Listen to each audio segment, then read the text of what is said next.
All right, everybody. I guess we'll get our meeting started.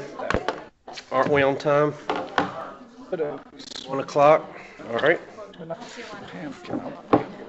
Appreciate everybody coming. We got a long agenda.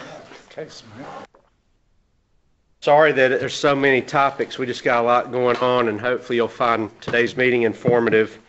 We've got my staff up here. I'm going to let I'll introduce them real quick for those that y'all may not know. Casey Sternenberg, she's over cost analysis. Debbie Wilson's our Director of Accounting and Contracts.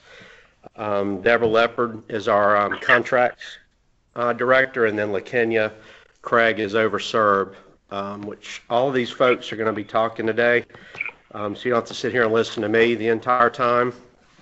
So I appreciate them being here and y'all being here. And please let us know if you have any questions. If everybody on the call, if y'all could mute yourselves. I've got several people on the phone. I don't know if you know how to mute yourself or not, but we're getting some feedback from folks that are calling in, apparently. We do have a few handouts as I go through. We're going to pass those out as we go, though, so that you'll have what you need as we cover those topics. And for those that are online, those documents were provided to you through the meeting invite or through an email. Y'all should be able to find those, and people that are here even, you should have those electronically in your email or on your invitation of the meeting. Also, if you attend in Skype and you're having technical problems or don't really understand how Skype works, you can contact our help desk by sending them an email or calling them, and they'll be glad to step you through helping you so that you can attend these meetings and understand, any problems that you might be having. They can address those for you. The meeting is going to be recorded, so it's going to be on YouTube again, on our YouTube channel.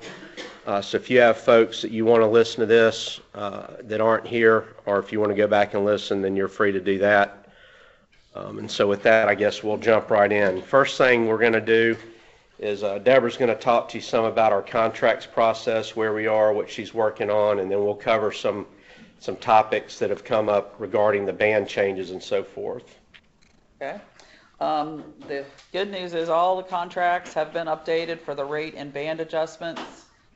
Those were all for your consumers that were in beds on July 1st. So that's how we have to do it. We have to pick a point in time. So you should have gotten Amendment 1 or Amendment 2. And most of those have come back. So I know you guys have gotten those. I also did all the Husky residential and the other special residential. And I also have updated all the QPLs as well. So that was a Herculean task, but that's done. And now it's time to move on to 2020.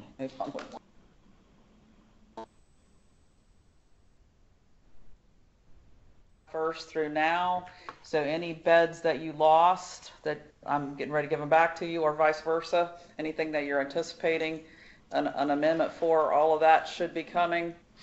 The good news is that some people, there was a vacancy and it's already been filled, so that saves us an amendment. We're just going to take the difference instead of doing an amendment to take it and an amendment to give it back. So that's the good news about having several months involved. I have most of those written up now, and I have to go through and actually write them. And then as soon as I finish that, I will be doing the Band B and Band I updates through about October 15th, July 1 through October 15th. Anybody that's come or gone away from Band B and I. QPL folks, your contracts work a little bit differently. You have your daily rates on there. Some of you get concerned because you don't see a consumer that just moved in and you want to know what the rate is. You can use your ADT as your approval until you get your contract amendment, because believe me, if I had to write amendments every time somebody moved, it's impossible. So I do finance people that don't know what ADT is. What is that? Admission, discharge, transfer. And that definitely is something that you should be familiar with if you're not. So if you're not familiar with it, we definitely need to talk through that. That's anytime anybody comes in, moves from bed to bed, and sometimes they might move from a CTH to an ICF and the band changes, or they may be discharged. So that's, but QPOs, you can use that ADT, the approved rate that's approved, if say approved by cost analysis, that's me, even though I'm not cost, it still says that. That's me and that's your rate. Some of the, Wait.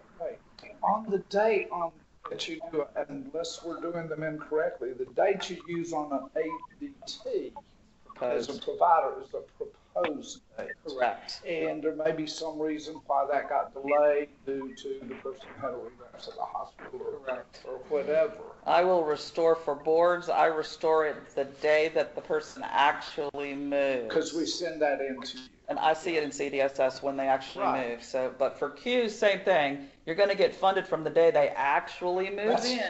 that's What you're looking at on your ADT is the approved rate.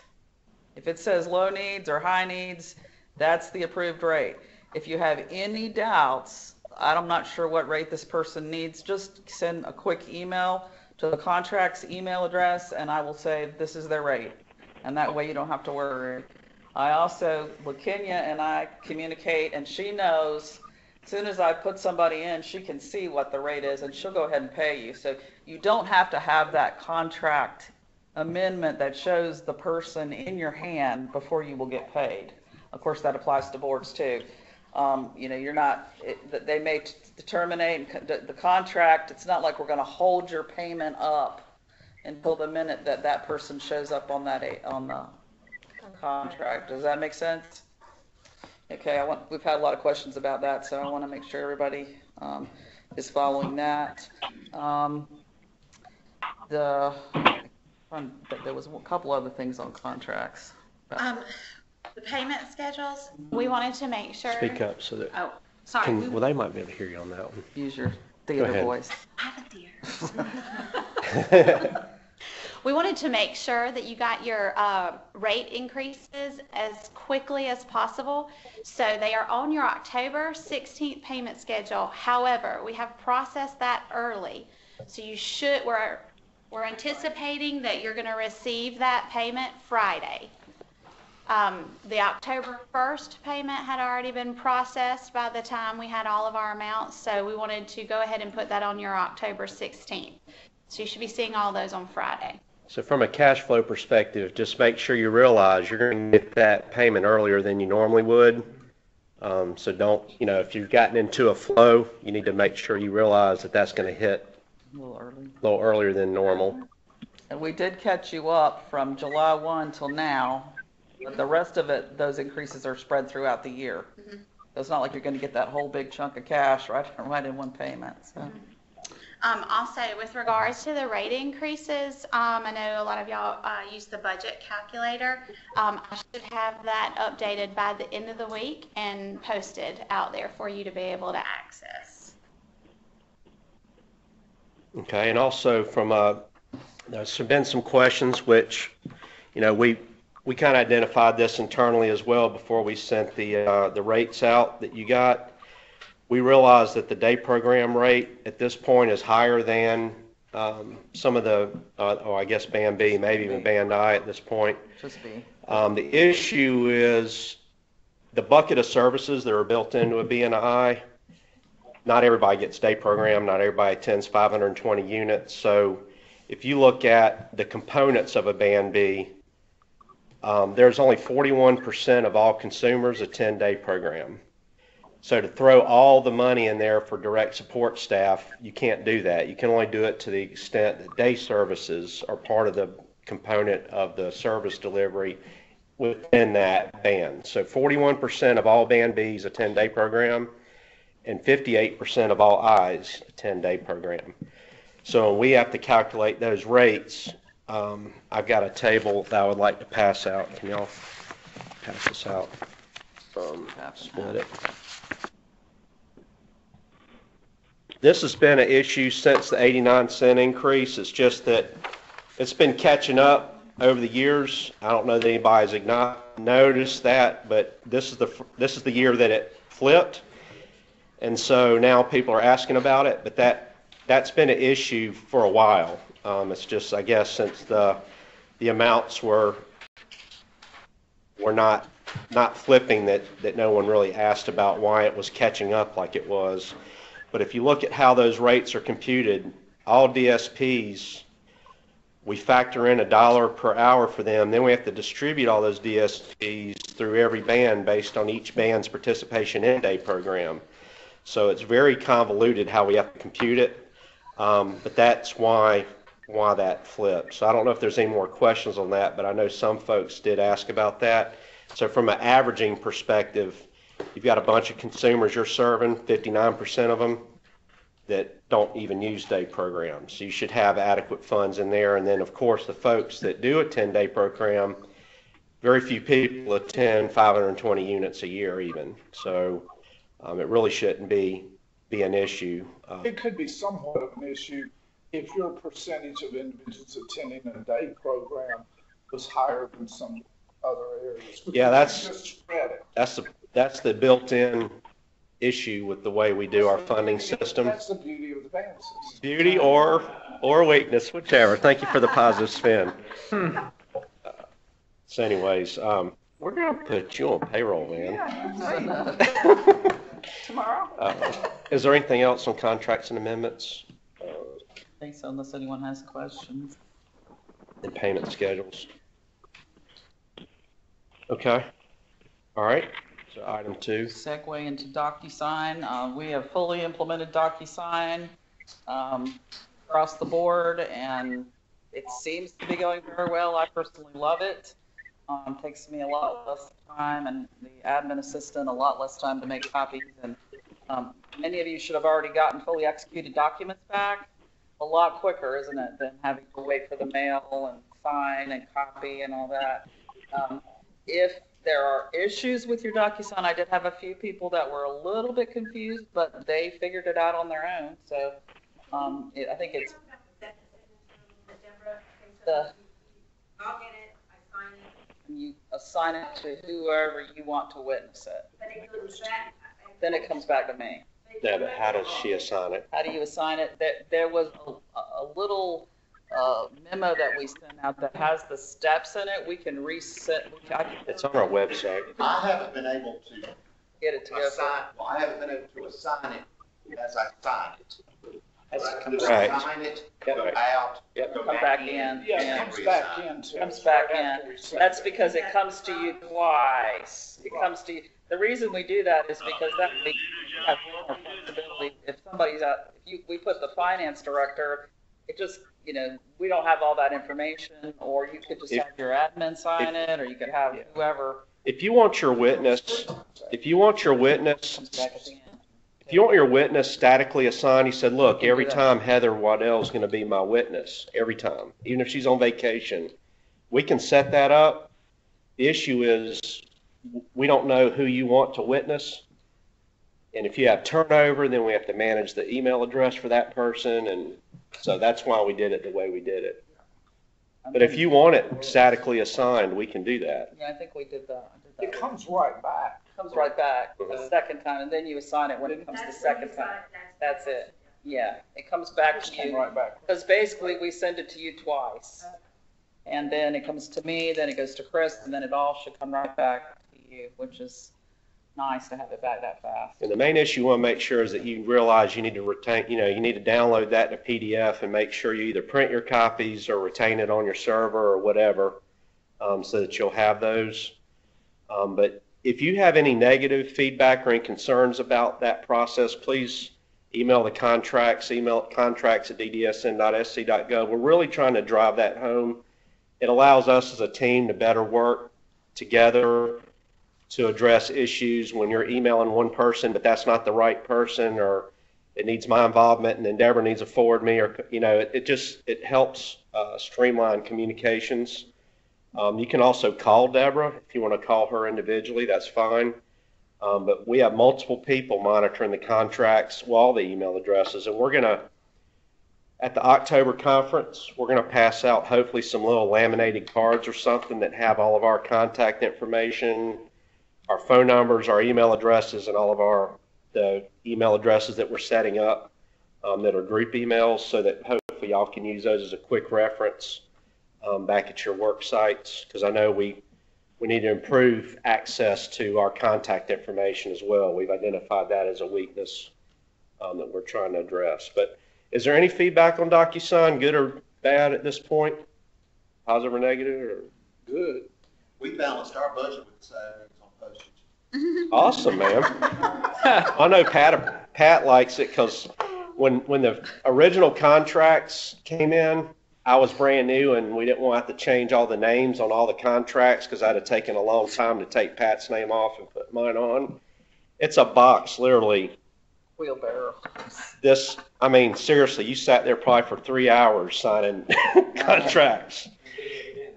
And I already signed them before that, so it's a lot.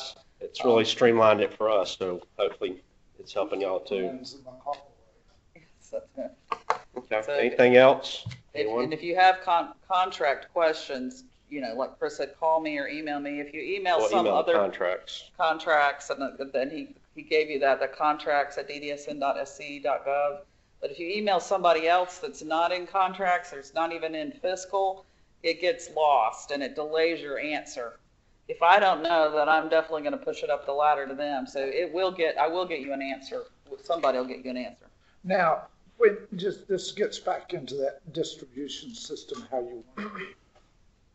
There's another site that's, if you don't know who to send something to, there's one that's finance. Yeah, there's three set up right now. There's financial.text support or something like that, and another one's financial.reports. But we'll publicize that in a more formal, either a memo or, somehow we need to formally give that information versus throwing it out at it goes into the finance one, we'll get to the right person. Yes. I mean, the goal is to simplify it for you and simplify it for us because, if you email John, then John emails Rufus and Rufus emails Deborah and Deborah's like, oh, Chris needs to do, it just streamlined everything. If we need to pull John in, we will, or you can copy John on it if you want. If you missed one, will it prompt you after a certain amount of time? The reason why I ask is the other day when you sent out all the Haskell residential contract amendments, suddenly I had 6 times 3, so I had 18 in my inbox that all said DocuSign because, you get the initial, then you assign it, then you get the finalized. So suddenly my inbox was full of DocuSign and trying to keep track of, okay, now which ones have been assigned, which ones are finalized, when they all look the same in your inbox. It just made me wonder, like. I think you might I know I was getting notified whenever any one of you guys opened it, and then when you signed it, then when you moved it. Yeah. You can set up your own notifications. You can set up your own notifications, I think. So you can set up your own free DocuSign account. Yeah. Where you log in and you can set those types of things. And you have an inbox and. Good idea. Thank you. It is overwhelming. But yes, it does. To answer your question, it's going to pester people, which is another feature we like. We don't have to follow up with the provider and say, we still don't have this signed contract. It's going to, after a week or something. Yeah, well, no, that's good because you could be sitting in 3 days worth of meetings before you get back to your inbox and wonder, okay, where am I in this process? So. Okay. Well, let us know if there's anything there we need to work on. We're just trying to make it easier for everybody and improve communications. Audit reports is really nothing to go over there except just to let everybody know, they were due yesterday. If you're a fiscal year end, we do have them coming in. We are getting a good many sent to our email, the electronic to financial.reports@ddsn.sc.gov. So I appreciate that. Thank you for letting your auditors know and for those that are sending them yourself. That's been really nice. So, we'll be looking at something similar to that for cost reports next year. I'll talk about cost reports on their number 17. But we are trying to move that direction for most everything we're doing. Again, I think it really helps and streamlines for y'all and us to do some of the things we're trying to do. Any questions on audit reports? Kevin, you got anything you want to say about audit reports?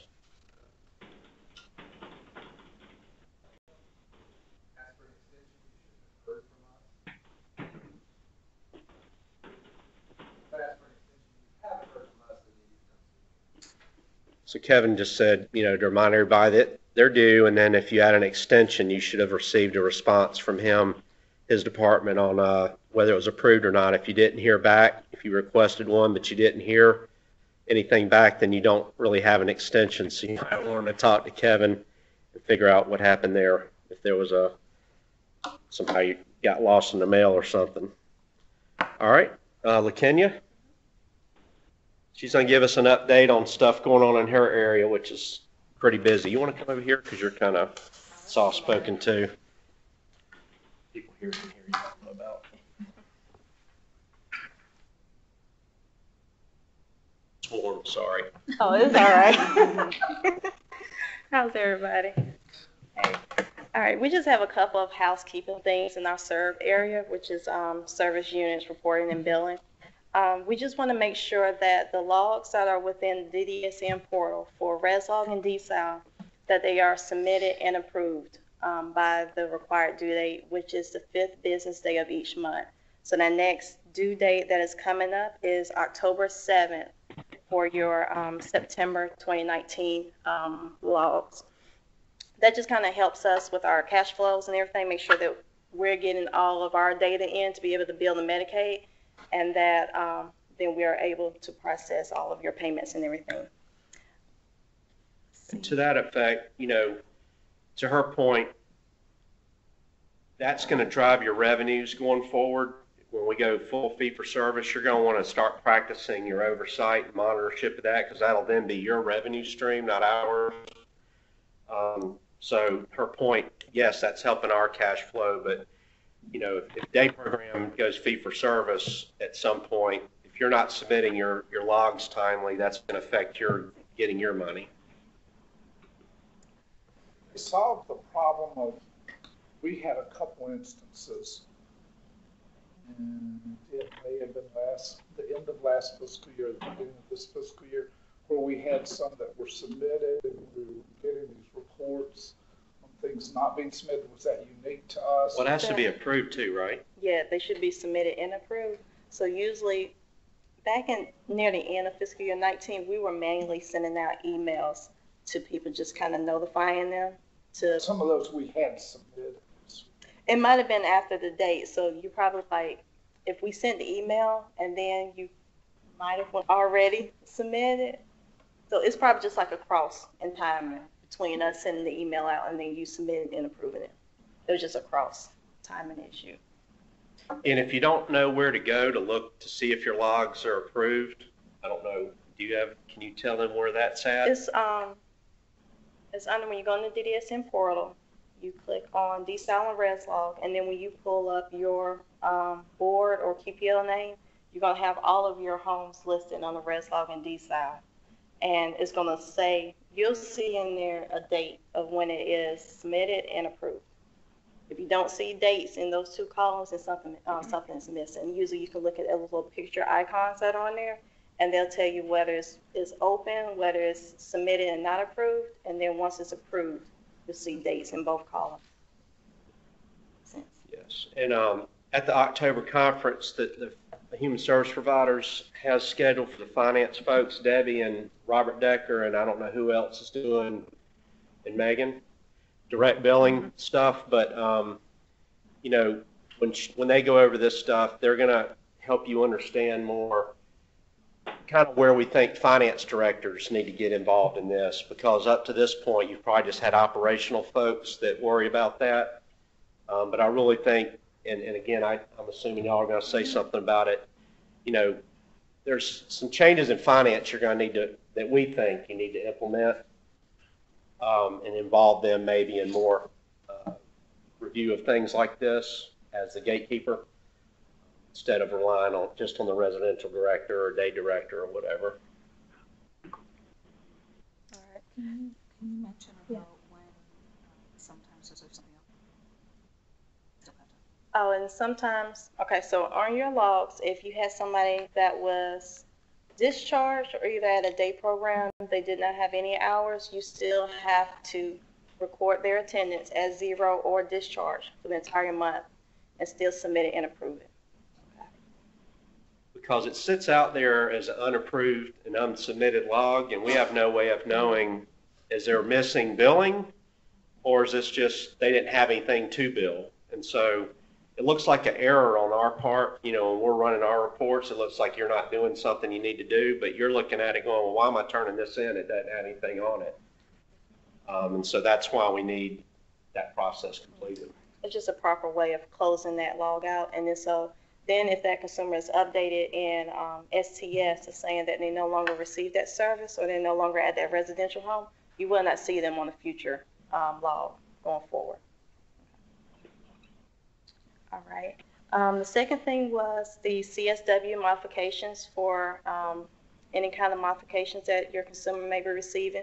Even though you will not receive reimbursement for it because it is a CSW consumer and they have already been paid in a ban payment, we still need that information submitted to us so that we are able to pass that on to Medicaid. Okay. We just want to make sure that we're receiving everything that we're supposed to be getting back in. So there's a form out there, I forget, it's the title differently, but it's like it is called, service unit report, something. It is CSW service documentation.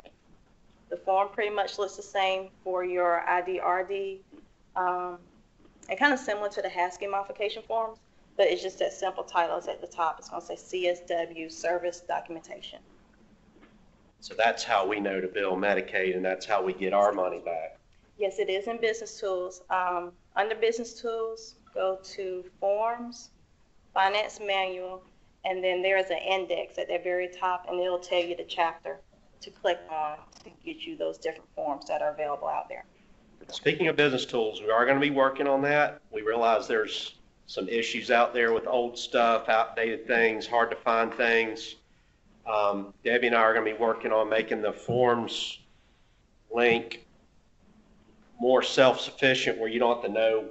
You know, she expressed from a provider perspective how frustrating it was to try and figure out where to get what you need. So you want to...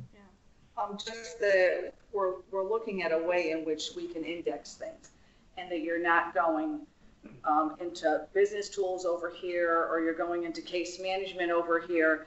There's forms all over the place. And I found myself as a provider that I would go look for a form and sometimes it could take me 30 minutes to find it. And we're going to find a way to simplify that and index it so that if you need a form, you can go out there and it's right there and it's all in the same spot and it's up to date and it's not a form that's 7 years old and it's been replaced over here in another spot, which I just ran into that. Yeah. On that CSW modifications, just want to make sure you're getting your money. Do you get, you've got a process of approval for all modifications? I don't really Would you like me to answer? And the reason I'm asking that is, Ben? if you've got the approval, then somehow you would know what to be looking for. Oh, we realize, yeah, we're trying to close that loop. We're working on that right now to try and alert providers, hey, we never got anything, or Right. we're trying to create. Your finance director got an email from me today. I just felt, I couldn't even tell you. What we did is we ran the budget for everybody for CSW, for modifications for FY19. And then I started to backtrack to determine what we have received payment on and what we didn't. And that was becoming extremely labor intensive. So what I did is I sent an email out to everybody that was involved with the CSW modification to the finance directors. I finished that about an hour ago with the first initial, last name, what it was for, what the dollar amount is, and I'm asking you to look to see if it was done, if you did in fact pay for it, and whether or not you submitted the information to us. If you don't know that part of it, as long as you let me know that yes, we did this, I can go back and go into Medicaid and I can go under Health Connections and determine whether or not we submitted it. If it's within 12 months, we can still submit it. We're talking about $150,000. That's what we're talking about right now, that we don't know what or if any of it we've captured. I've gotten replies back from 2 so far that had never sent them. So, That's good. I was hoping that Luke got, so that's. because you're one area. depending on us to Yes. send stuff in when. Right. We probably need to talk to Ben just to circle the wagons and make sure that that budget process is the only thing we should be looking at to identify those, if it's unbudgeted or it's not on the budget, because you were using the budget as That's a right. source. So we'll have to look at that. Did you have a question, Glenn? Yeah. We still, as the financial manager, have to all 3 quotes on CSWs before we pay it? Does anybody know the answer to that question? Ben's saying no. Unless there's some policy reason we check that before we approve it. Back in the day, there may have been some legacy reasons, but at this point, we have copies of they have already.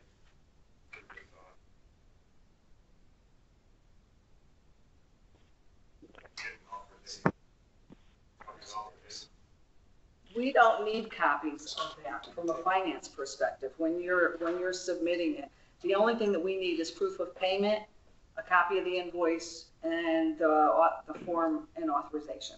That's it. So the question was, do we still need to get 3 bids for the mods? And then Warner said that we don't. That's a legacy thing, he thinks. This is for the financial manager before they pay the contractor. Before they. As long as it's been authorized for the case manager, that's where we verify the bids are in. Okay. So from an authorization perspective, that's where that's taken care of. Okay. Even though if all financial managers, but I know that John Bradford, require a packet, every time he paid a modification. So I do think that definitely was legacy from Babcock Financial, but that case management had jumped through all the hoops before they actually paid. Including monitorship of services. We would have to go back to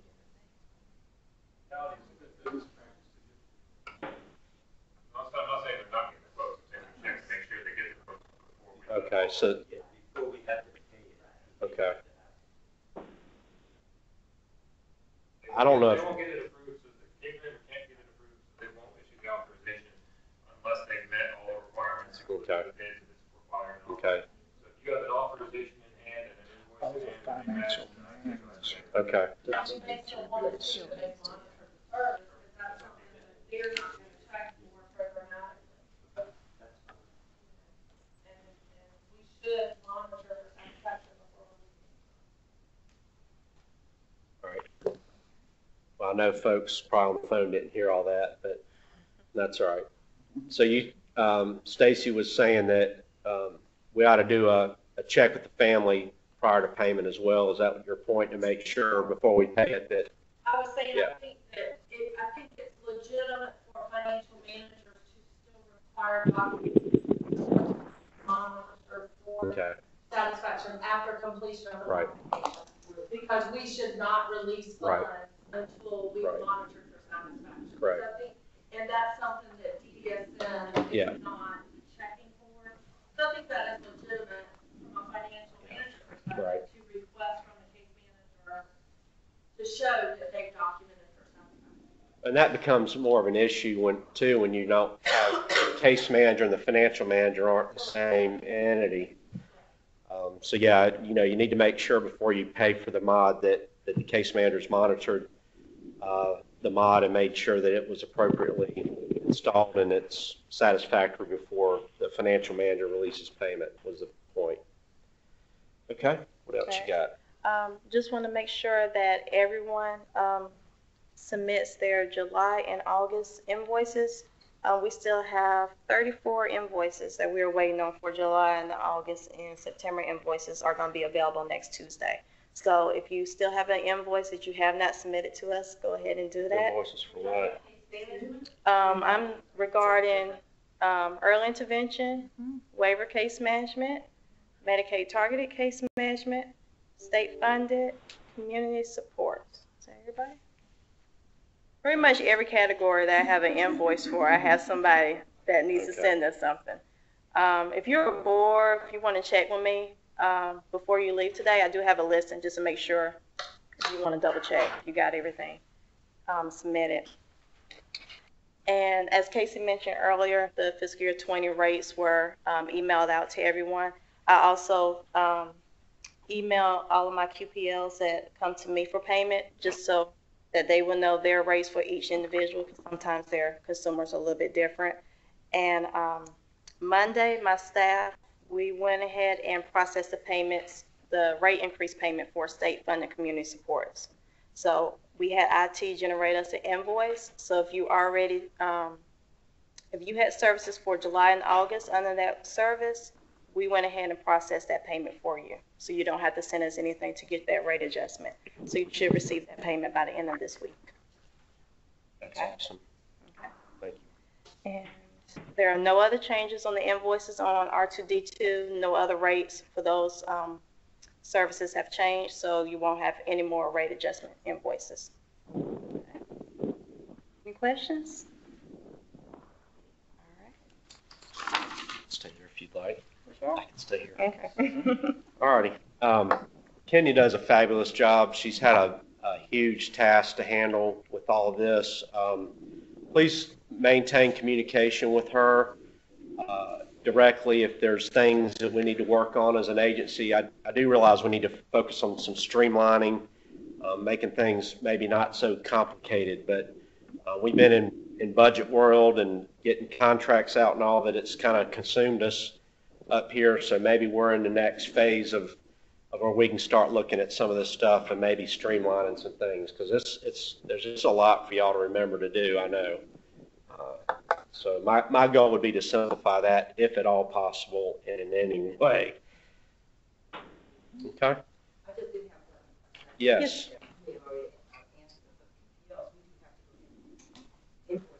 Yes, you have to invoice me for those. If you can just send that in when you send me your September invoice, that would be great, because what I'm going to do is combine your rate adjustment invoice along with your September. So that's less keying and invoice processing for our accounts payable. So you'll get that money a little bit faster. Any other questions from SERB? Or for SERB, I should say. Thank you for all you do. Kenya's great. Hopefully y'all see she's passionate and really wants to do her job well, and I appreciate what she's doing there. Training update? So our next quarterly training is going to be November 12th. We will send out a memo that will have the link to sign up for that training. It's probably it should go out, I imagine, today if it hasn't already, since we've been in here.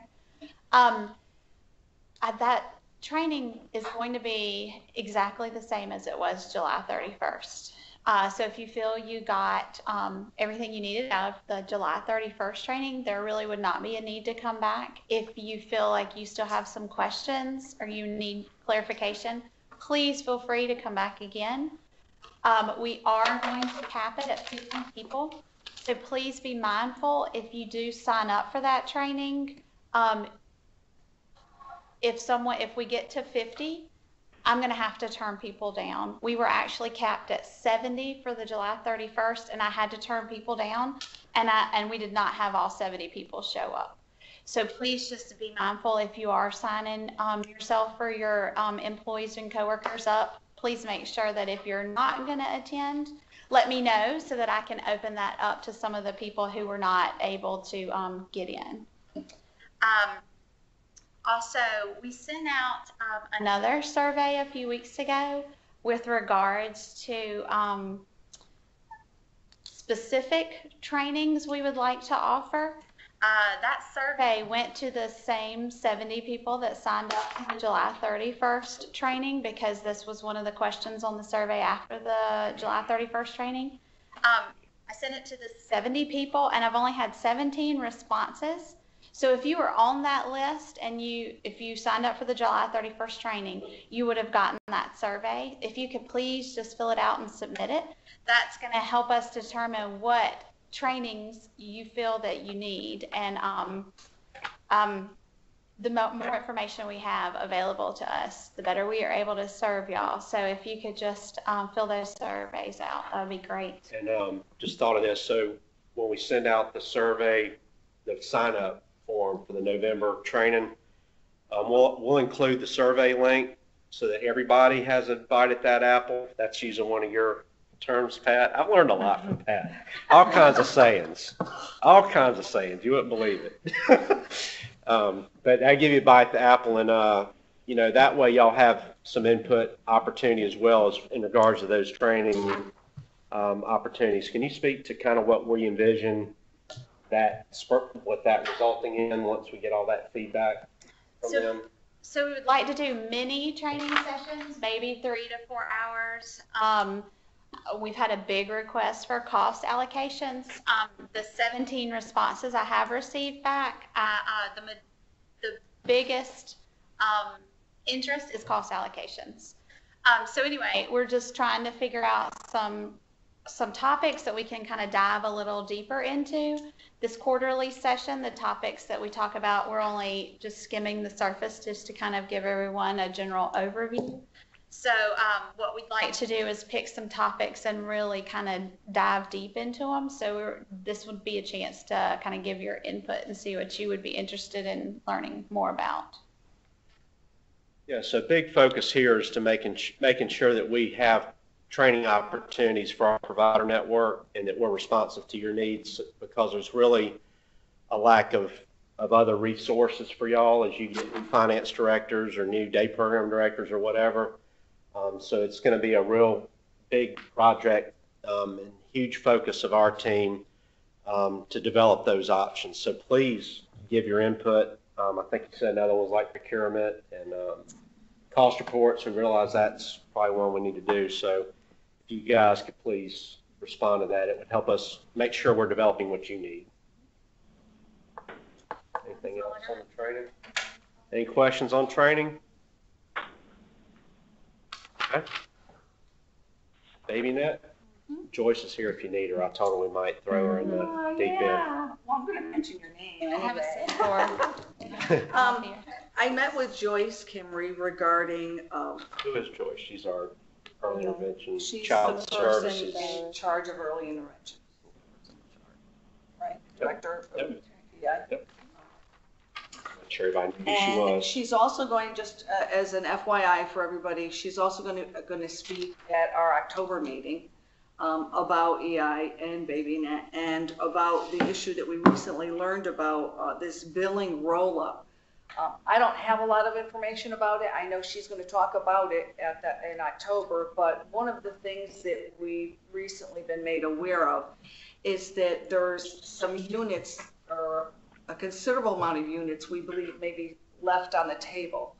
And what it is if you're talking in the morning to a family for 3 minutes and you talk again to them later on in the afternoon for 5 or 6 minutes, you can roll those those minutes together to become a unit, and you can make that a billable unit.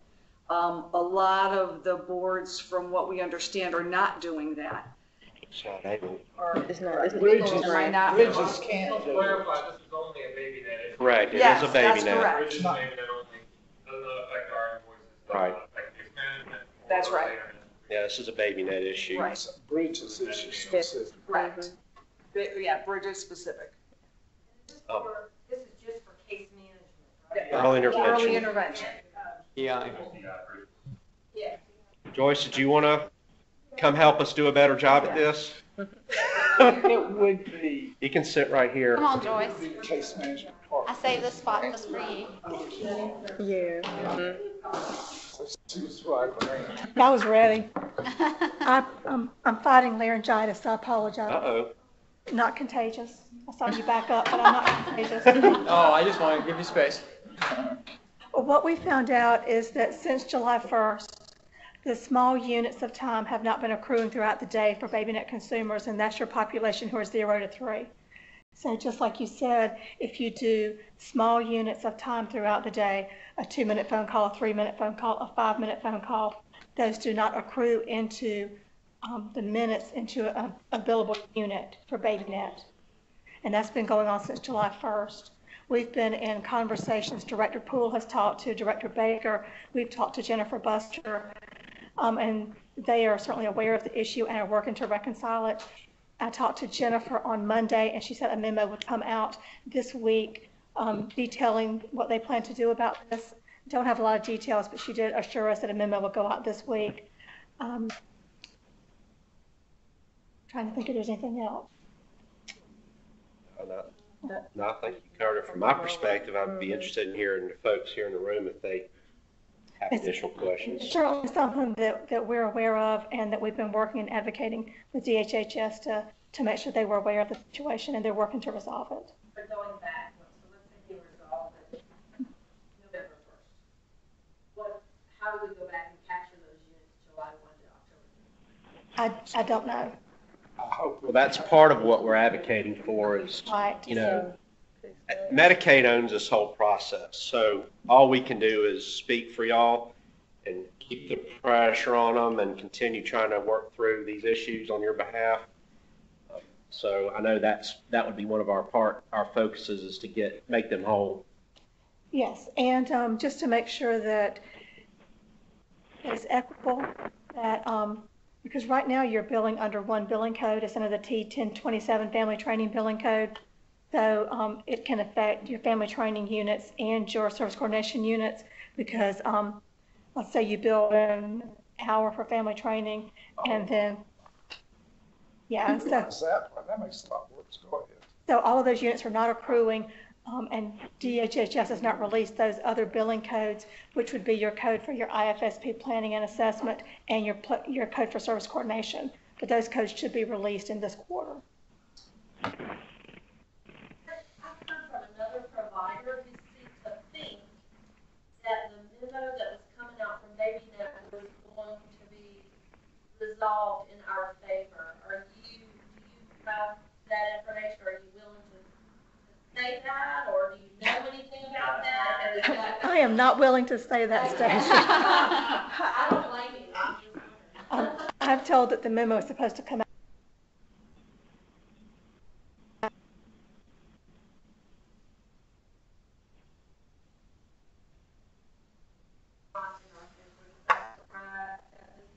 I don't have any other information. Okay. And then the question about how would they reconcile if they choose to do so. On your invoice, there is a list of pending units that have not been paid. And those pending units include all of those small units. So if at some point they did choose to pay for those units, you could go back your invoices and reconcile those pending small units. That's just for Yes. sense of how much it's going to pay. I don't, because we have providers who are like single providers who only have one EI with a small caseload, up to a provider like Bright Start who has, 1,100 children. So it just varies depending on your size and your billable activity. It's just, perhaps this isn't reconciled in our favor. Charleston stands to lose about $26,000 a year. That we can't put in and blend together like case management can if you do have that activity in one day. It's all rolled up and you get your unit. Well, yeah, hopefully we'll have some resolution quickly because that is a pain point, of course. And, if we get a negative response on that, we've got to go back. We might have to go to Baker and say, look, this is really, hopefully it'll resolve positively. I would hope that's the direction they're leaning, especially if y'all been doing this, and we're doing it in the DSN side right now. It only makes sense that it be consistent. I know, so if they don't, you Hmm? So if they choose not to pay us, then y'all probably won't pay us because it makes sense to be consistent, right? Well, we got to be able to bill Medicaid for it, so. No, but that's the next step if it goes the wrong way. All right. So, are there any questions on the BabyNet? Roll up. All right, did I hear you correctly? So if you've billed for family training and on the same day billed for case management, it's lumping those together as well? currently under bridges, all those Yeah. collapse into the T-227. So it's not just necessarily small units and small units. It can be big ones with a little one added in that therefore is not paid That because small unit would not add into the larger unit. Only if it's on one service center. You know what I'm saying? That's the issue. Like if you do family training and then at the end of your family training, you do some service coordination. And you report all of that in one service code because it's all, correct me if I'm wrong, Joyce, because it's all under one billing code. But you can't put that as one note. that's how you can. That's why you're using units. It's a technology thing. Is what we do. Each activity has to be a separate unit. Even though they haven't given us an additional billing code? Yes. And even if, let's say that I am making a referral for Pat for speech therapy, and I'm calling 4 different speech therapists to see if they can take the referral. Each one of those phone calls or interactions has to be a separate entry in Bridges. And that was clarified for us last week. That was the way that we were told that it had to be done in Bridges because you're doing it in real time. So if my phone call is from 10 o'clock until 10:05 and my next phone call is 10:05 until 10:10, each one of those has to be the exact time that it occurred. Joyce, you're meeting with the EI providers this week, is that I right? am on Friday. On Friday, okay. Friday from 10 until 12 in this room and available by Skype. You're welcome to come. Bring snacks if you Well, don't. I know, I just wanted to make sure that the smarter people are coming, or Beth and from our team, folks who know what they're doing. Okay. They ask the follow-up questions that I'm not smart enough to ask. I don't agree with that, but other questions for me? Any more questions? Thanks to Joyce for all she's doing. She's really doing a great job advocating for y'all, trying to keep pushing things that are irritants for the provider group. What's that? In my staff. Yeah, you and your staff, all your staff, Would you like all me- 12 of She is them. her staff. Would you like me to hang out when we're done? Yeah. In case there's questions. It's up to you. Oh, okay, I'll try it, y'all. As long as Tyler doesn't want you to do. All right. The next thing I got, these are 2 different handouts, actually. The quarterly report process that we're trying to implement, she's going to hand out, or Debbie and Casey are going to hand out an example of what the form's going to look like when it comes out to you. As I promised, it's very simple. You got 2 coming around, one's a QPL and one's a board. There is certain information we are going to ask QPLs to provide. I mean, it gets kind of hairy when you look at QPLs because some of those may be national businesses. They don't really have. I'll wait.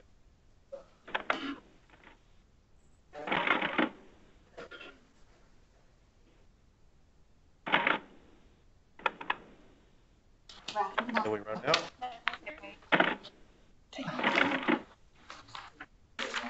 It's 2 forms, 2 different ones. Thank you so much. Hey, oh, never mind. That's the one down. You want to go make a copy? No, that's good. Let me pass that to Ralph. I think that's one's QPL and one's the board. So, the QPLs are a little different. They don't have, they may be part of a national company or have multi-state operations, and so it makes it a little harder to ask them for certain information because they don't, have a line of credit, for example, for their South Carolina operations potentially. So, anyways, it's very, very basic. You can see there that we're asking for a little bit of information. You'll be given a link to this form, and you'll be asked to complete it online. Fill that information out. It's going to auto-populate a tool that we have here that we can track what's been turned in and run various metrics and data analytics off of what's submitted.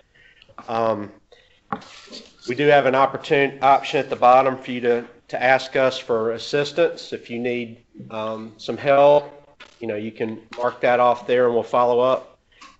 If we do get your financial information and we're concerned about your health as an agency, we will follow up and ask potentially for additional information. We're not trying to be nosy. Our goal is to ensure our provider network remains intact and that we don't have people, bowing out or, having to declare bankruptcy or dissolve operations or what have you. So we're just trying to accomplish that goal. So you'll see there that we put down there that we may ask you for additional information based off what you've submitted. There's an option there to send a copy to yourself at the end. There's a little checkbox, and so you can have a record of what you turned in as well. So hopefully this calms some fears about what all we're going to be asking for. I hope you all agree that that's pretty basic, information that we're asking for. Are there any questions on that? Because we're going to start, that'll be coming out this month. We'll ask that y'all complete that by the end of October, and we'll see how that goes. Hopefully you all are getting financial statements by the end of October for September, where you can, gather this information pretty easily. Are there any questions on that? I think one of the boxes you left out is please send money. Should we have a space for an amount? Or you can put an amount in there? Yeah, that would be even better. I wish. Be nice to get back to that point. So anyways, any questions on that? Okay. Executive director salary ranges, that's something that has been maintained here for years. It's by budget. Most of y'all probably have seen what I'm talking about. It has a list of all the different levels of budgets and then a range for executive directors. We're going to be issuing that going forward only as a guide. We're not enforcing that you be within those ranges. Those are just for your information going forward. So the other issue I have is the budget. The budgets have not been addressed for like direct care raises and so forth. So the budget ranges have been static. I need to look at that because we may have, boards moving from one budget category to another, and all that it's due to is direct care staff increases. So, that's not the goal of those ranges. So anyways, Kevin has said that he's not going to, we're not going to enforce that internal audit. I guess even quit looking at it maybe a year ago. So anyways, just use that as a guide going forward. We might issue an amended version as I look at the budget levels. Again, it really won't impact you if you're just using it as a guide. It'll just give you a more accurate guide to go from. Any questions on that? Okay. Debbie joined us. She was Anderson finance director for 4 or 5 years and has a lot of background in hospital systems and other long-term care type settings. And so she made a comment to me when we were meeting with her. She said, the providers need to understand some of the things. I feel like we should give the provider an insight of things here at DDSN that I didn't know about or appreciate as a finance director. So I asked her just to kind of share some of her thoughts and reflections as she's joined DDSN. And so she's got a little 18, no, I'm just joking. If you'll, I don't have any problem speaking, do I? No. No, I don't. Do I? I work for Tyler, so he knows. One of the things that, if you remember right, 2 or 3 years ago, I was sitting in the ED's office and he was filling out a survey. And one of the things about the survey was talking about transparency, and that seemed to be one of the biggest issues from a board perspective, that nobody felt that DDSN was being transparent, and that a lot of things were possibly happening from a DDSN perspective, and the boards themselves really had no idea what was going on.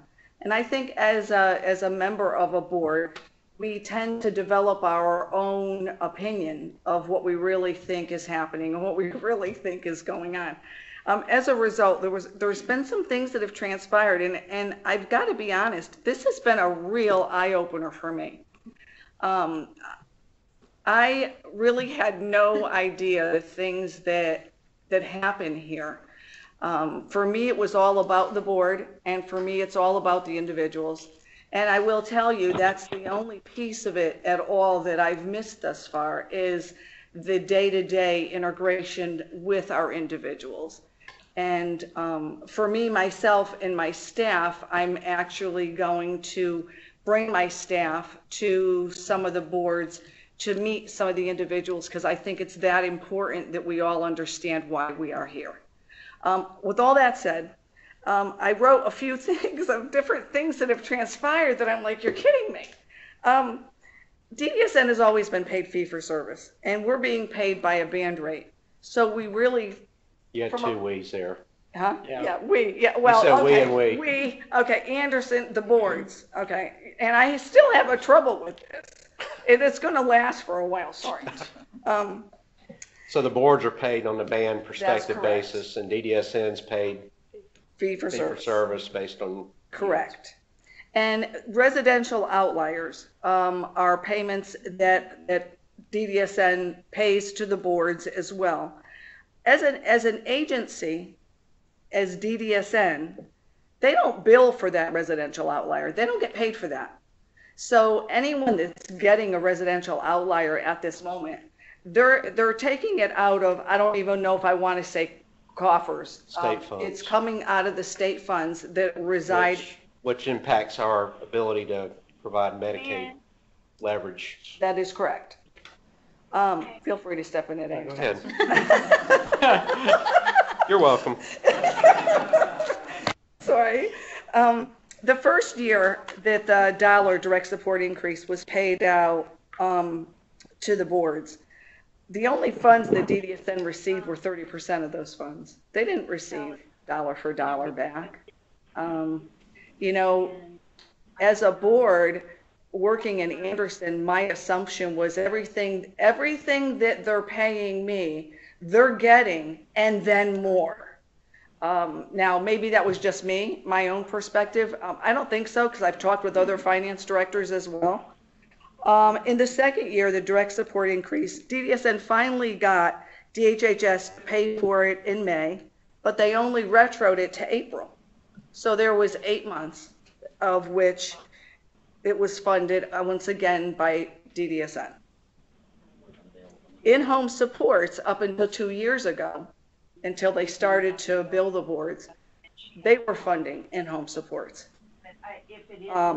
Anderson alone went from this small little amount to $160,000 last year just for in-home supports, and I know some other ones were well over $500,000 this past fiscal year. When you're doing your day program reconciliation, and for those of you that don't hit 80%, and somewhere I heard, I don't know where, since I've been here, that the average attendance is around 70%. But those boards that are not hitting, and we're only getting, DDSN is only getting paid for the days that are billed. They're not getting paid any extra. So that 20%, once again, DDSN is funding that. These are all things that are happening without I think the boards really recognizing. As a board, they have been paid prospectively, whether you've provided your budgeted service units or not. DDSN is only receiving payment on the boards that are on the payments on the units that are billed. If documentation's not noted because someone forgot or just didn't do it, or case manager at the time didn't take the time to put in the service note, DDSN didn't get paid for that. Whether their productivity was 30 or 80%, the board still got paid. So why am I saying all that? Because as an employee of the board, I really, honest and truly thought differently about DDSN. I had a totally different perspective. I actually really wasn't totally sure what they did here. And it's really, really put perspective for me since I've been here to see what they've done. Many times I've made phone calls never got a response. Sent emails, never got a response. I hope to see that changes. I'm making every effort that I can, and I know that everybody here at this table is making an effort to ensure that we can answer your questions. And if we don't know the answer, I'll tell you I don't know the answer, but I'll do everything I can to find it. And I think that I think that you've got probably a great group of people here that all really want to give you the tools that you need in which to do the job and get the job done. Finally, more than anything, at the time I felt DDSN didn't really care. What I can tell you now is the people here really care. I mean, I've seen such an outpouring of that. Pat and Mary and Rufus and Ben and Chris, right, Chris? Work tirelessly. I mean, they are really working hard for each and every board, and they are fighting every single day to get any possible amount of funding that they can get for you. And for that, I'm honored to say that I work here. I'm thankful for all of you. Pat, you're here tirelessly night after night. Nobody knows what everybody is doing here. Many nights, I'll go upstairs at 7 o'clock and they're still here. They're not running out the door at 4 or 4:30. And I think in some regards, I think maybe years ago or whatever, that may have been the thought process. And transparency, Mary is trying to do, and Pat and everyone, to be as transparent as they can possibly be in trying to relay information. They're not hiding anything. They're trying to relay everything that they know to make sure, Mary has that communications meeting. I think it's awesome. It's a great tool if you haven't sat in on it, to sit in on it. A lot is going on. Things changing daily, it seems like. And I hope that for my area as well, from a finance perspective, that if there's any questions that you have or anything that we can do in order to make your job any easier, I really would love to have you reach out to us and ask us. We will be available. We will make time to ensure that we could answer your questions. And that was pretty much really what I wanted to say is that there's a lot more that goes on here than I ever realized from a board perspective. And yes, we may not be dealing moment to moment, minute to minute with the individuals that we serve, but what I can say is that it is first and foremost on everybody's mind that I've ever come in contact here. And that's all. All right. Thank you. Thank you. I appreciate it. Debbie's been great to have on board. She brings a wealth of knowledge. Her perspective and her approach to her job is just fabulous. So I think you guys will really enjoy working with Debbie over the years. So with that, Deborah, you're going to go over Yes. band I's and B's. Quick thing about band B's and I's, and Wait, Debbie, let me move this back. Debbie will jump in too on this. The B's and I's, they're going away at some point, but in the meantime, this is what we have to deal with. So it's based on a download that we do quarterly. Casey runs it, and I have to look at it. The band B last time was 5,600 lines on an Excel spreadsheet that I have to look at. So it's very labor intensive, and it's like Joyce's staff. It's me, myself, and I. We have the same staff apparently. So I compare that download to your provider official listing, which you should all have. You got it with you got your updated provider official listing with your amendment number 1 that reconciled all the consumers. You should have a copy of that. If you don't, you need that, because that's kind of like your starting point for your B's and I's and all your residential. So that's what I compare it to see if anyone's fallen off or come in. Then I have to look up all those people in CDSS and SDS to see if they have a waiver budget and if they are enrolled in the waiver still. This fall for both CSW and IDRD. Okay.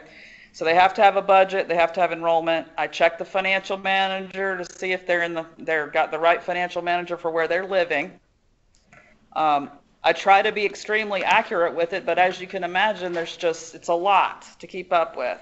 So I want the providers to be monitoring these and make sure that there's nothing that somebody's missing, or you don't understand why you didn't get a B or an I for a consumer that you're expecting a B and an I for.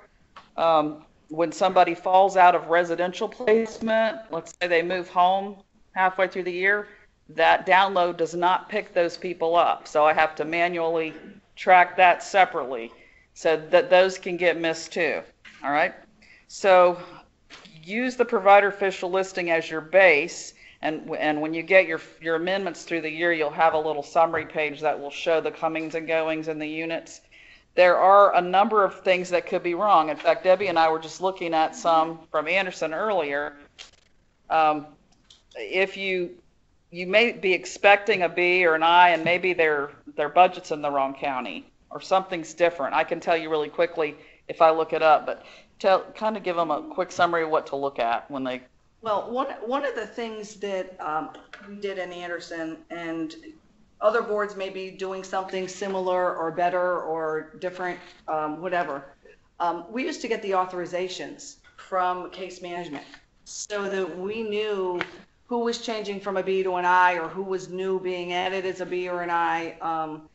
Anderson's also very actively involved in the ADP meeting, admission, discharge, and transfer, so that we were abreast as to who was going into the day program, who was only coming for 2 days a week, and so forth. As an end result, we budget by person. We don't even really budget by band. We actually have a listing of every individual they have and every single service they offer, and so forth. We Anderson. The old we. Sorry. Okay. The old we had that, and they still do have it actually. As you get closer and closer to fee-for-service, you're going to want something of that nature. You're going to have to be able to know how to budget on an individual basis. So it's something that you should want to be looking for and monitoring, because we're not where you are. We make mistakes here too because we don't have the data, and so it's, we have to rely also on the information that you have at the board level in the event that we miss something.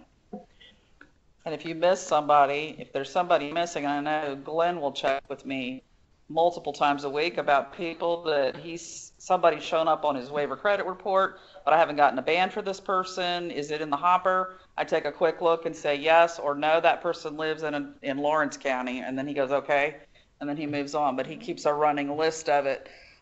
If you find consumers that you think you should be getting a ban, and believe me, I want to make sure you get all your B's and your I's, that can make a big difference, several B's and I's into a board.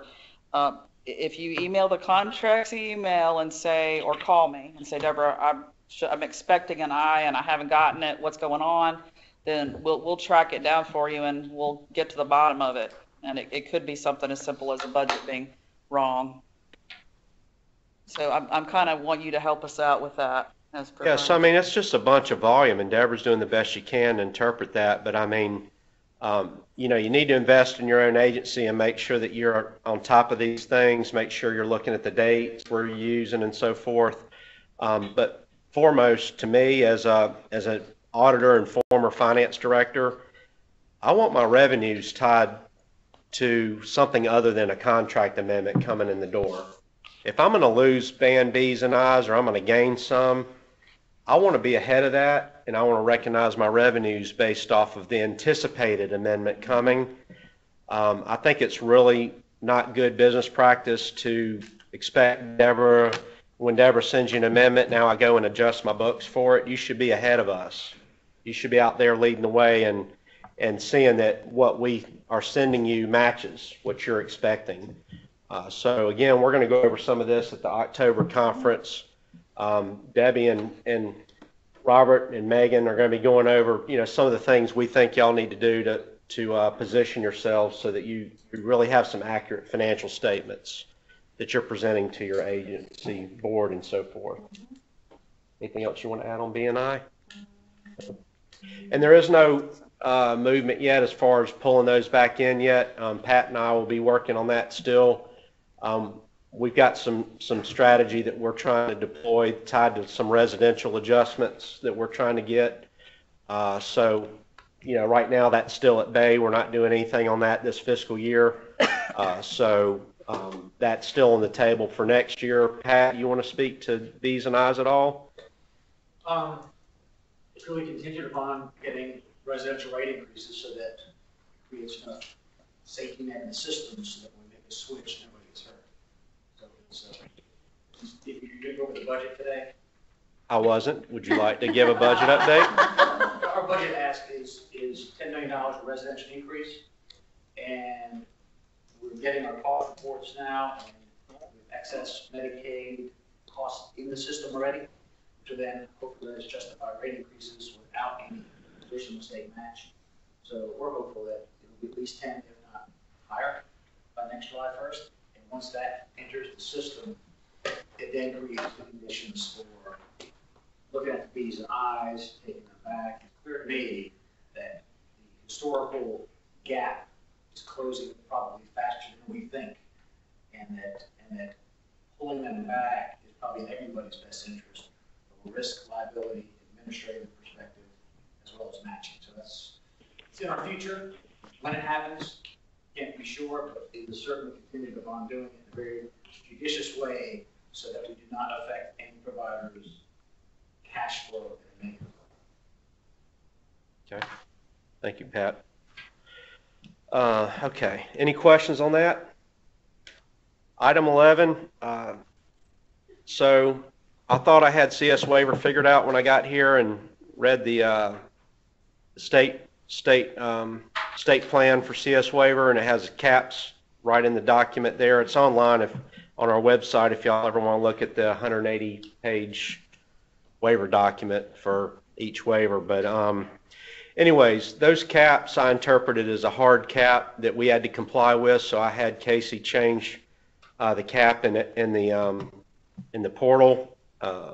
That I guess drives budgeted services and how high your services can be. I got chastised for that by some of my program people. They came and go, "What did you do to my cap?" And so we had a conversation.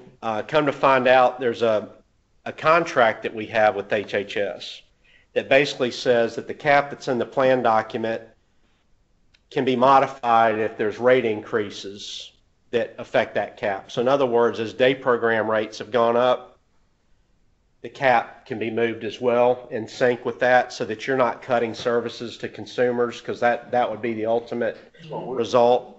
You know, if the costs are going up, then you have to turn down units because now it's more expensive per unit. So I got taken to the cleaners on that and was told and was given my details on what I need to do. So we went back and bumped the cap back up to 15,659. That number was prior to this last rate increase, but that is what's in there now, right? Mm-hmm. But we're getting ready to load the new cap with the new day program rate, and that'll be 16,704. It's in there. It's in there now? Okay. She's that fast. So, you know, you'll see that in there. We still need to monitor that cap. So I just wanted to point that out if you had any issue. Incorrectly, in other words, if we were monitoring when there was a increase in day program, if we were monitoring that and the person exceeded a cap, mm-hmm. and, you know, because they had too many days in the day program, they wanted to continue those, so we cut some respite hours. You know, gave them a choice of, you know. Yeah, the cap moves. Yeah, the cap has gone up every year with the direct care rate increase. Okay. So I don't know. It's in the portal, but I don't know how we convey that. That should never be able to happen again as long as those right caps are. Well, they were doing it right before I got here. And when I got here, I changed it because I didn't think it was right, because, yeah. So, I was doing it. I'm just anyways, so, yeah, we've just got to communicate that cap better, because I think it's just in the system right now, and we need to put that somewhere else, maybe on our rate announcements or whatever when we do them. Yeah. All right, so the other question that I was wrong on with CS waiver, the annual cap, it's just what it says, it's an annual cap. So there is no proration of that. So if you have someone enter the CS waiver mid-year or 2 days with 2 days left, they get the full cap on an annual basis. It's not prorated. We've confirmed that with Medicaid. So what's that? It follows the waiver year, which in CS just so happens to correspond with the fiscal year. Right, and I always thought it was prorated. If you had a month and it was 1/12 of the cap, but the cap is actually available for anyone based on whenever they're admitted. So you don't have to worry about prorating it or. Because we had talked about that. Yes. The first one of these meetings. Yeah. On the ongoing service. Well, I asked Medicaid when I met with them how that worked. You do want to look though at what your ongoing services end up being for a year. So like if you enroll in the CS waiver in June, yes, you have that full cap to spend in June, but you don't want to authorize 1,000 units per month. Right. Exactly.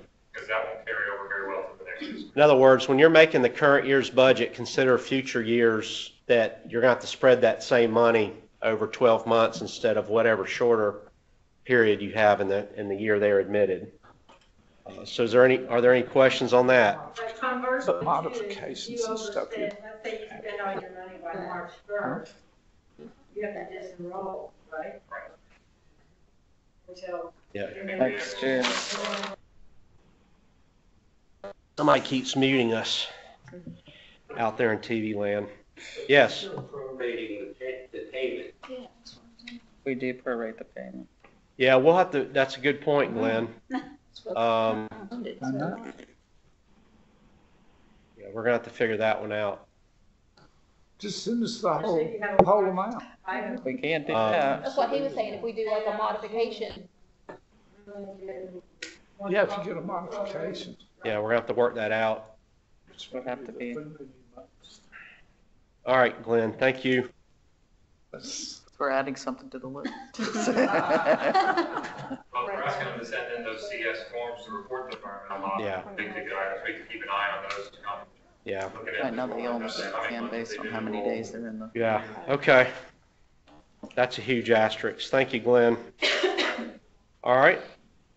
Any questions on CS waiver? We'll get back to you on that as soon as we can. All right. You want to talk about day program? Yeah, a little bit, you can talk about it too. No, I never. We're currently reviewing the process for the day program reconciliation. Just two things. We want to make sure that you have a tool in place, that you're monitoring your day attendance at the very least on a monthly basis. This is going to be crucial to you as we roll toward a fee for service. And I would strongly suggest that if you don't have that in place, that you work on doing that. You can give me a call. I can share with you the spreadsheet that Anderson uses and has used for many years now. I'm sure that there are other tools that other boards have as well that probably will be equally as good from a measurement perspective. Our Anderson themselves is monitored on a monthly basis, and it's discussed on a monthly basis. As we move toward fee for service, it's going to become crucial to everybody, every board in this room. The other thing is make note of any special shutdowns that you have due to weather or power outages. Again, this is a work in process. Or similar. Yeah, those are two Yes. examples. Okay, Right. yes, similar You could have like a situation. sewer backup, or, I mean, there's Okay. various. Yeah. Might have had the flu run Yeah, through yeah. your day program and then shut it down. Shut the whole. A train wreck leak chlorine gas. Oh, really? A train wreck? Really? The chlorine gas killed 9 people and bans through there for a couple of weeks. Oh, wow. I think it's like the 20th anniversary of it, Mr. Courtney. Just had the 20th anniversary. Wow. That was pretty much, you have anything else you want to add So to that that? would be when it comes to settling day with us, that would be something we would adjust for.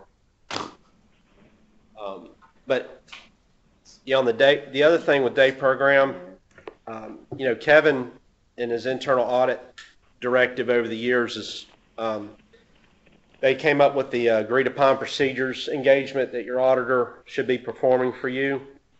Part of what they're looking at is Medicaid billing. You guys really need to put some stock in what your auditor's finding on your Medicaid billing. That's a good indication whether you have problems capturing units correctly or not, or whether you could withstand a CMS or HHS audit where they come in and review your billing. So as you get those findings from your auditor, I would really, really seriously consider or suggest that you put a lot of weight in that, more than you might have in the past, because that is an indicator. Again, those are going to be your revenues one day. Right now they're ours, but you want to be ahead of that. It may be indicative of a system issue you have or a training issue. So I would recommend you really look at their findings. Okay. FTE report. Any questions on day program? Got a broader question there. Thought here. There seems to be a theme going on here. We're really talking a lot about fee for service. This is going, and I know there's a meeting in October, training wise. I'm wondering whether or not it would be appropriate to consider almost like a whole day training just on fee for service, period. Because I think that right now, it seems like we're glossing over a lot of very important things. And I think for people who have not really experienced it, you guys know obviously a lot longer, there are a lot of pitfalls that I think we could fall into pretty quickly if we're not prepared for this. And so a suggestion that I have is maybe we really need to look at dedicating some time specific to the fee-for-service world that we're headed for, which in my mind, I seem to think it's actually going to happen sooner than we think. So I'm just throwing that out there as a thought, because it sounds like there's an awful lot of things going on that's going to impact. I think all of us sort of think we're prepared for it, but maybe not. And maybe it'd be a good idea to pull something together, and I know you guys do a great job with that, to see if we can, if there's something that can be done to help us be more prepared than maybe we think. Yeah, I agree. I mean, I think, Debbie and Robert's session that they're going to be doing in October at the conference coming up, it's going to give kind of a preliminary indicator of risks and things you might need to be thinking about. And then we need to, of course, 1 hour session is not going to accomplish your goal, but it should get the juices flowing. That's our goal with that session, right, Robert? Is just to get people thinking, get the finance people that are there thinking about how they're going to have to change the way they do things. But also the program people. Correct. I mean, it's the whole agency. So yeah, I think we definitely need to set up some training. I think including like Ben and some of the program folks in that as leaders would be really good, because they understand it even better than we do, because they're seeing all the service notes and all that kind of stuff. So yeah, we'll take note of that. Anything else? All right, FTE reports. In the spring, every year, you get an email from DDSN asking for your FTE report submission, along with an attachment that has a form of how we would like it returned. Sometimes it's handled by your HR people, sometimes your finance people do it. I can tell you in Anderson, it's been an effort on both parts. Usually HR gets together with finance and it's created together in a group effort. In any event, what I wanted to share more than anything is the initial thought process for us, for Anderson anyway, was that it was utilized for the sole purpose of determining what our funding was going to be for the pay increases. And what I want to share with you is that that report is used for so many other things. And one of the things I did not realize is that it is the #1 report that is utilized for determining the bands. Until I got actively involved in how the bands are calculated and worked out, did I realize. And in looking at the reports, we had people all over the place. There are some boards that had all of case management and direct support. So I realized that I just wanted to share the importance of that report. When you think about it, the only report that DDSN receives at all regarding FTEs is that one report. So when somebody calls and wants to know what's the average salary that the boards are paying for an EI or whatever the case may be, those reports are what are being used. Now, we would love to have them come back on the same form that we send you. Unfortunately, the majority of them didn't. So we're doing cutting and pasting and spending days, putting this information in a format in which we can actually utilize it for the reasons that we need it for.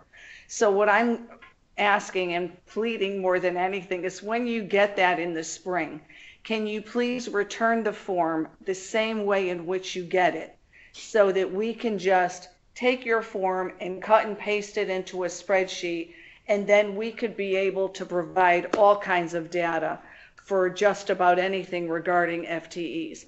And be mindful when you're filling it out to its accuracy. It's really important that we don't get anything here other than what you give us. So it's that same old saying, garbage in, garbage out.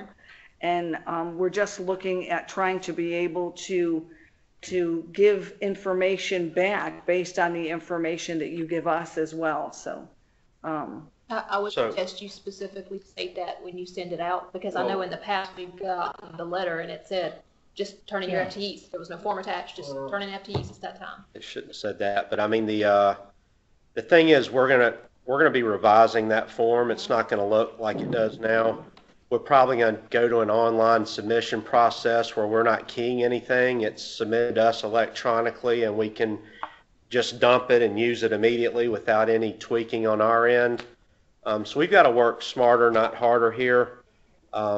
We've got additional needs for information that we need so that we can help providers if they get into a financial bind and they're like, hey, we're losing money. Can you help us figure out what's going wrong? If we gather the data in a useful manner, it'll allow us to do that much quicker and spot trends and variances.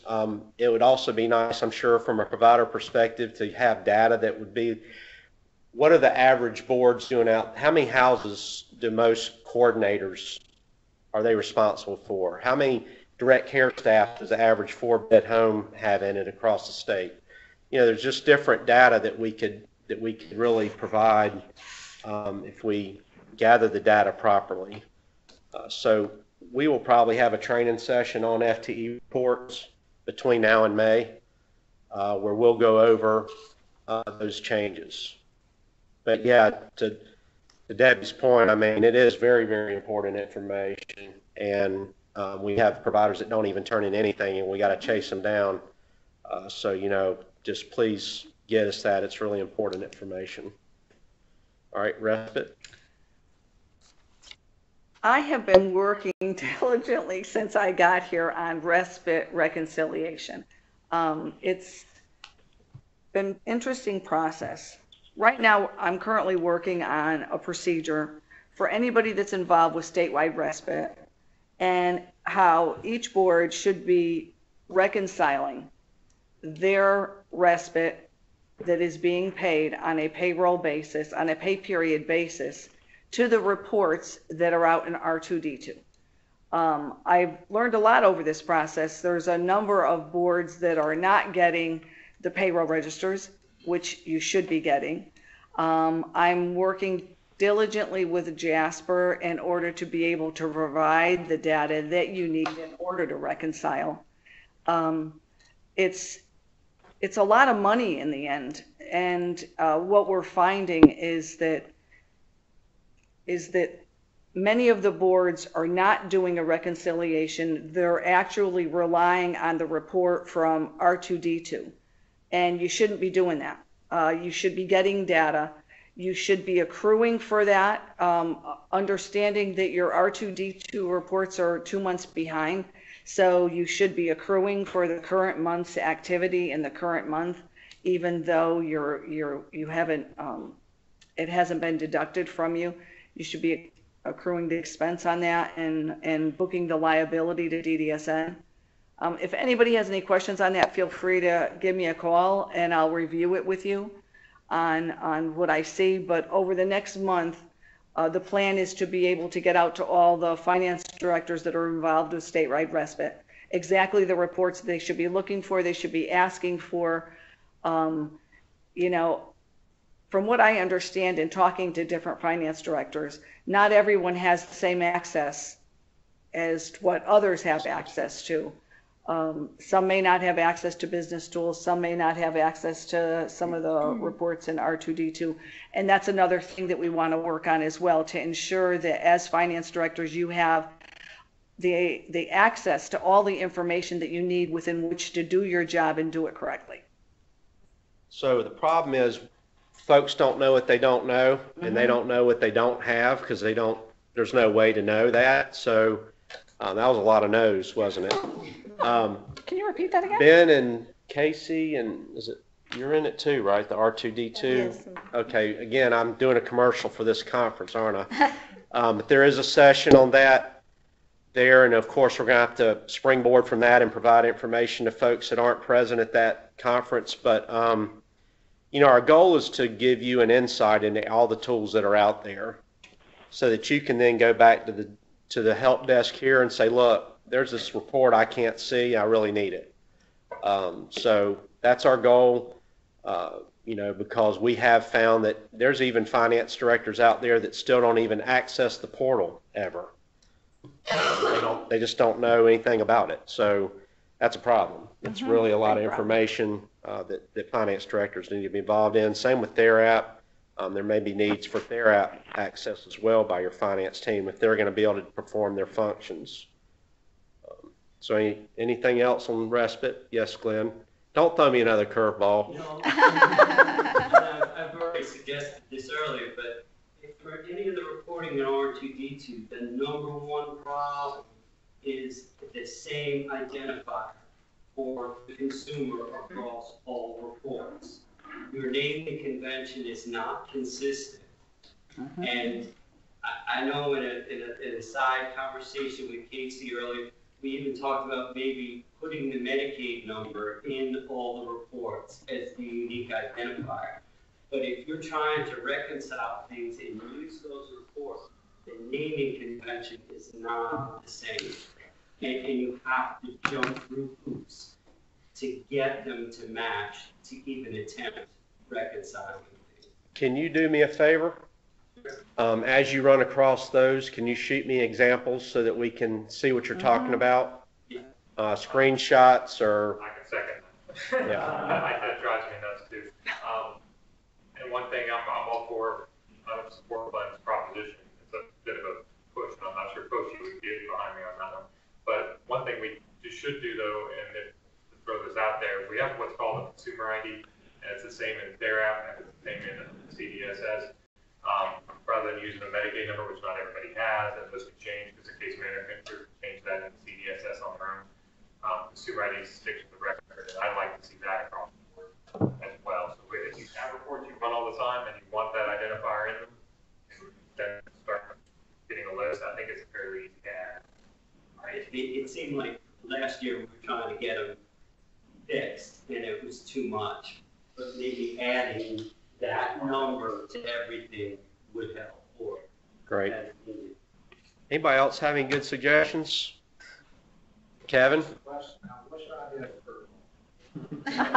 More work for me that is more than I knew was out there.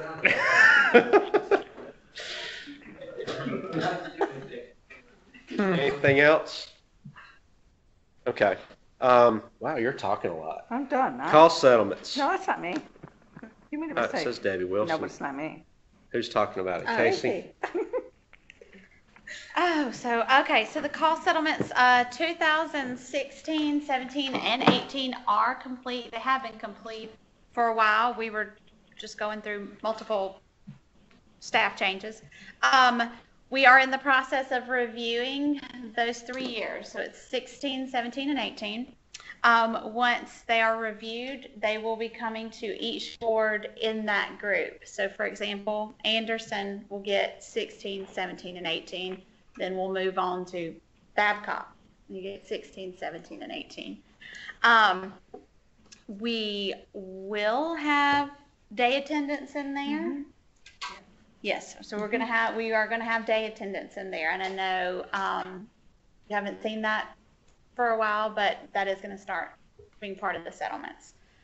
I think that was all. That was pretty Well, much. when the day attendance comes, we expect a lot of communication with you all in regards to if you had less than 80% attendance. Again, we recognize statewide that there's been a drop in day attendance, so we do expect, for y'all to contact us and have conversations with us in regards to the numbers that we're giving you.